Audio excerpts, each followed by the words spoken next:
వరంగల్ జిల్లా బందనపల్లిలో కొందరు దుండగులు ఛత్రపతి శివాజీ విగ్రహానికి నిప్పు పెట్టారు. స్థానిక సంస్థల ఎన్నికల ముందు మాజీ మంత్రి ఎర్రబెల్లి శివాజీ విగ్రహాన్ని ఏర్పాటు చేసినట్లుగా గ్రామస్తులు చెబుతున్నారు.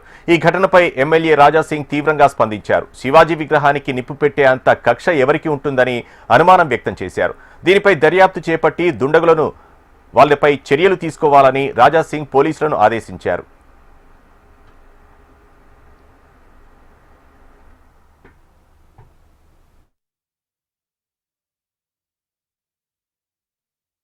వరంగల్ జిల్లా రాయపత్రి గ్రామం బందన్పత్రి మండల్లో ఒకప్పుడు ఛత్రపతి శివాజీ మహారాజ్ విగ్రహ ఆవిష్కారం జరిగింది. చాలా మంచి విగ్రహాన్ని అక్కడ కూర్చొని పెట్టినారు.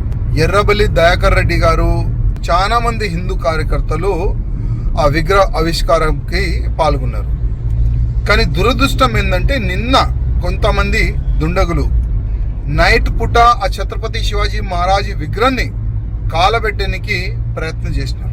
నేను మా పోలీస్ డిపార్ట్మెంట్ అధికారులకి రిక్వెస్ట్ చేస్తున్నా, అసలు ఈ వీళ్ళు ఎవరు? ఛత్రపతి శివాజీ మహారాజ్ విగ్రహాన్ని చూసి ఎవరికి కోపం వస్తుంది? వాళ్ళకి దోలాడి అరెస్ట్ చేసి జైలుకి పంపించాలని మా పోలీస్ అధికారులకి రిక్వెస్ట్ చేస్తున్నాను. అదేవిధంగా మా హిందూ కార్యకర్తలకి రిక్వెస్ట్ చేస్తున్నాం. ఛత్రపతి శివాజీ మహారాజ్ లేకపోతే హిందూ ఉండేదా హిందువులు? శివాజీ మహారాజు హిందువులకి